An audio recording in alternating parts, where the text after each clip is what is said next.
On September 18th, 1848, in Cavendish, Vermont, a 25-year-old railroad foreman was tamping explosive powder into a drill hole in preparation for a blast with an iron bar measuring 3 feet 7 inches in length, 1.25 inches in diameter, and weighing 13.25 pounds. Oh, I like where this is headed.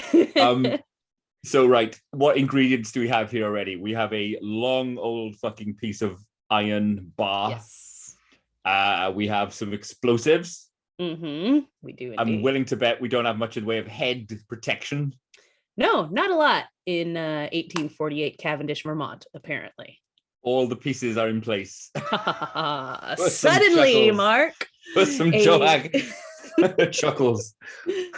A spark caused the powder to detonate prematurely, and the tamping iron shot into the foreman's cheek, through his brain, and out of his skull, propelling him backwards several feet, while the rod itself landed some 30 yards away, bloody. It went straight through. It went clean through. Clean through, exploded Holy out shit. through his head, landed all bloody and brainy 30 yards away.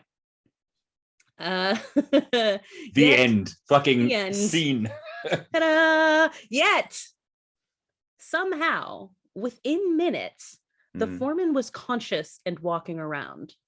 In fact, it's possible he never lost consciousness at all. And what's even more staggering, he seemed kind of fine. Yeah. Dr. John Martin Harlow was summoned to the scene, where the injured worker was sat in the back of an ox cart, writing in his work journal as if having a 3.5 foot post launched through his cranium was just a standard day at the office. He's filling out like an accident report. Right? Like, oh no, 0 days since last metal rod through head. The doctor carefully removed small bone fragments from the wound, and he shifted the larger bone fragments that had been displaced back where they belonged. He just kind of reached in there and was like, well, this goes here, like a weird little Looks puzzle. Good to me. Yep. And then he used what were described as adhesive straps to close up the big old hole in his head. Tape. We're talking tape, aren't we? Tape the fucking. That's what it sounds like to me. I'm like, adhesive straps? Okay. A few days later, of course, being 1848, the wound became infected, and the foreman fell into a semi-comatose state. His death was almost certain, his family going so far to prepare a coffin for his imminent demise. But against all odds, within 5 weeks, he recovered. My God. 10 weeks later, the young foreman, a man named Phineas Gage, was back home with the family that thought they'd have to bury him. Wonderful. Now, Phineas Gage is something of a household name, at least here in the US. Have you heard his name before? Are you familiar with Phineas Gage? The very bare bones of that story are familiar to me. Right. The fella's name, Phineas Gage, his life after the incident, not so much, but vaguely knew this had happened to a man at some time. Yeah, if you mention his name like in a group around here, folks, someone's probably going to be like, isn't that the guy with the hole in his head? He became something of a legend, a medical curiosity who gave us insights into how the brain works that we'd never had before. But the facts of his case became muddled and warped by time and sensationalized by people who weren't there but heard things through the grapevine, and mixed up with other unrelated cases at the time when lobotomies and phrenology were par for the neuroscientific course. As such, lots of myths endure about Gage's life, painting him to be an unhinged drifter who died penniless in an institution. The truth is much more interesting, though, I think. In reality, despite having a whole-ass metal rod ripped through his dome, he was actually able to live a fairly normal life afterwards. Yeah. So in the Boston Medical Surgical Journal, Dr. Harlow wrote this of Gage's injuries. Quote, "The tamping iron entered the cranium, passing through the anterior left lobe of the cerebrum, and made its exit in the medial line at the junction of the coronal and sagittal sutures, lacerating the longitudinal sinus, fracturing the parietal and frontal bones extensively, breaking up considerable portions of the brain, and protruding the globe of the left eye from its socket by nearly half its diameter." So basically, this guy got a good chunk of his brain and skull blasted to bits, and his left eye popped out of its socket. Yep. Yeah. Fuck me. So predictably, that did leave him blind in that eye, and he also experienced muscle weakness on that side of the face. Yeah. On a surface level, though, that seemed to really be the only lasting damage, and he became eager to go back to work several months after the accident. However, Dr. Harlow had started to notice some issues. While some things about Gage were unchanged, like his memory, for example, it seemed completely fine afterwards. His personality had undergone some noticeable shifts. Yes, this rings bells as well. This is familiar to me. Dr. Harlow wrote that his intellectual manifestations were feeble, that he was, quote, being exceedingly capricious and childish, but with a will as indomitable as ever. Is particularly obstinate, will not yield to restraint when it conflicts with his desires. His employers, who regarded him as the most efficient and capable foreman, considered the change in his mind so marked that they could not give him his place again.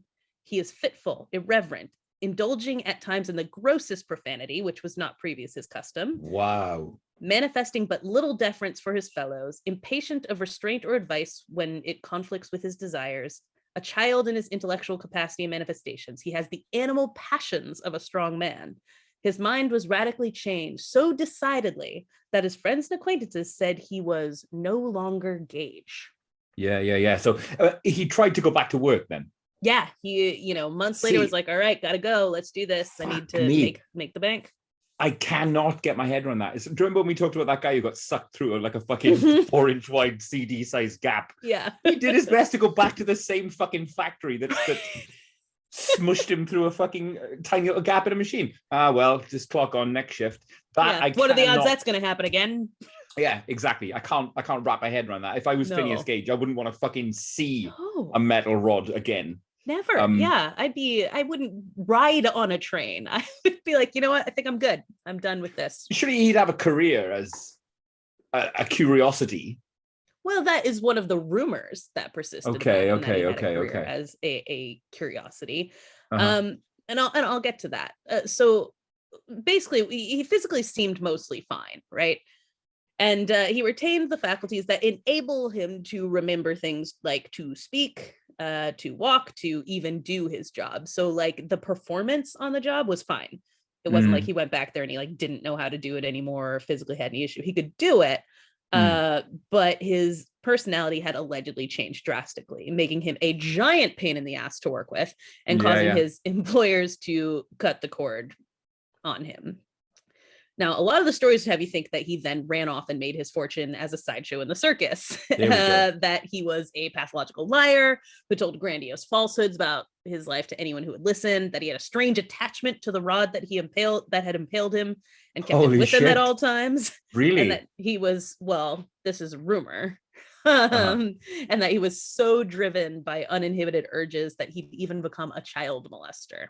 So there's actually very little evidence of any of that actually happening. What we do know is that Gage had done an appearance at Barnum's American Museum in New York City, which is what people conflate with his joining the circus, even though it was a completely separate endeavor. So it was P.T. Barnum, but it was just like a museum piece that, he went in there and he made some sort of appearance at. If he ever toured as any kind of sideshow, there's only like less than a year of his life unaccounted for that he would have been able to do that. So I can completely, I would 100% want to keep the bar. Oh yeah, totally. And he like donated it, I think, to another museum, not the same one. Do you happen to know if it's still around? It is still around. I will get to that as well. He did donate it at the time to a museum, or it was kept in a museum, and he did get it back later on, which also I think is what spurred those rumors. They were like, he was like weird and attached to it, and he like carried this bar around with him like some strange talisman. Like, I think he just got it back from the museum, like keepsake of this crazy thing that happened to him. Yeah, I think we can understand why you'd want to keep that. He just wasn't like walking around with it, using it like a staff, like he was Gandalf or something.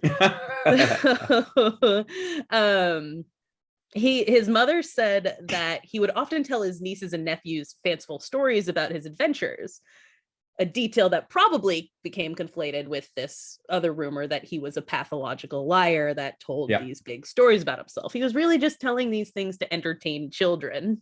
And people were like, oh yeah, he just lies about himself all the time. Yeah, he seemed to do just fine in responsible positions of employment. He worked for a year and a half in a livery stable in Vermont before moving to Chile and working with horses and coaches down there for nearly a decade.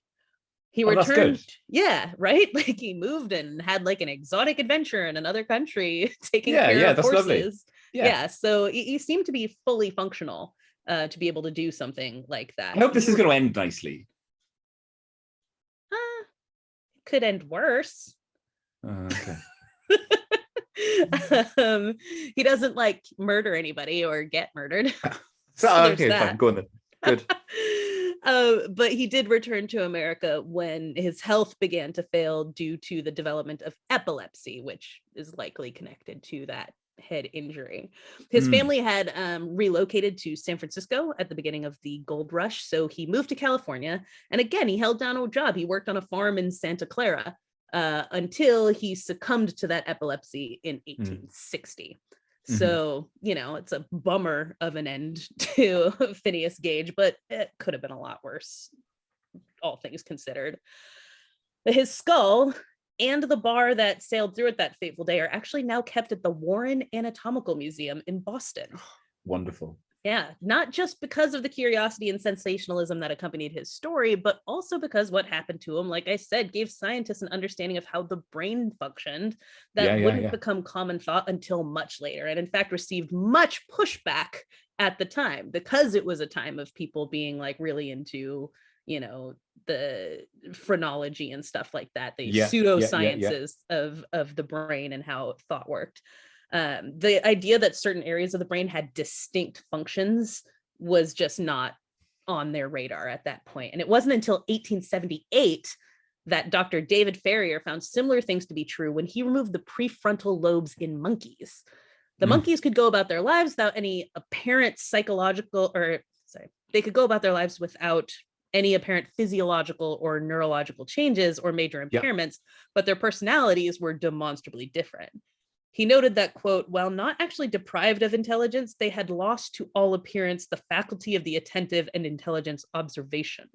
Yes. And he reasoned that injury to the prefrontal cortex of the frontal lobes of the brain can cause profound personality challenges without other apparent neurological deficits.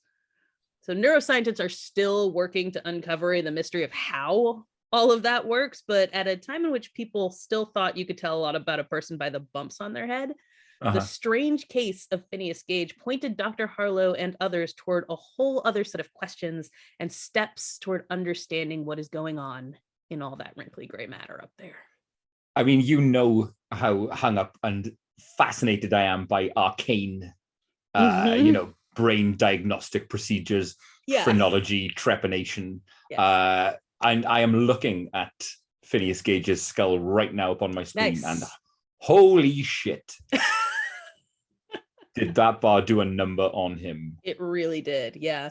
And there's actually only 2 known photos of Phineas Gage, one of which was only discovered in 2010. And you can see sort of like he looks like a pretty normal guy, except one of his eyes is closed. Yeah. No function of that whatsoever. But yeah, that is insane. An inch and a quarter width circumference of this bar. Yes. Going through your head. It almost, I think, because it was so heavy, that probably is part of why it just kind of shot passed it through and straight didn't through. do. Yeah, completely. It would have done more damage if it had been lighter and just kind of like rattled around in there, but it just kind of clean shot. But you know, I don't know how. Yeah, I don't know whether it's just, you know, something that, you know, a cliche that just gets passed around, like that bullshit about, hey, you only use 2/3 of your brain, don't you? That's bollocks, obviously. Yeah. But, you know, I'm pretty certain that there's still, and I believe Eileen would agree. I think Eileen said the same thing, that there's lots of best guesses as to which bits of the brain are responsible for what. But we know more now than we ever have before, to the point where I think I shared it on the cast some months back, that phenomenal video of the violinist in the middle of brain surgery. And just to make sure that they're not fucking with her cognitive centers, she's awake and just carving up the violin while they're, ferreting about in her skull. Yeah, it's wild. Oh, I love that shit. I absolutely love it. Yeah, it's amazing that, like you said, even now we just don't know. We don't know entirely how it works and what's connected to what, and what are the key functions, right? What are the things that if you shut them off, you hit this particular part of the brain, everything else goes with it, or whatever the case may be. But this was one of the sort of pioneering cases, because normally, even to this day, head trauma is something that people don't generally just bounce back from. Most of the time, I mean, head trauma is very bad. So to have this happen, and what are the bits that you can kind of rely on neuroplasticity to take over? What are the bits that you can kind of remap and relearn elsewhere? Or are there bits that when they're gone, Right. It's bananas. Cool as fuck is what it is. And visually, it's simply blancmange. You look at it and it's just a fucking mass of pink and gray fucking jelly. That's all it is. Yet. Right. It's really important pink and gray jelly. Unconscious impulses, breath, fucking electrochemical, fucking, it's your thoughts, everything you are, everything that is, your perception of everything around you is housed in that fucking wobbly mass of shite.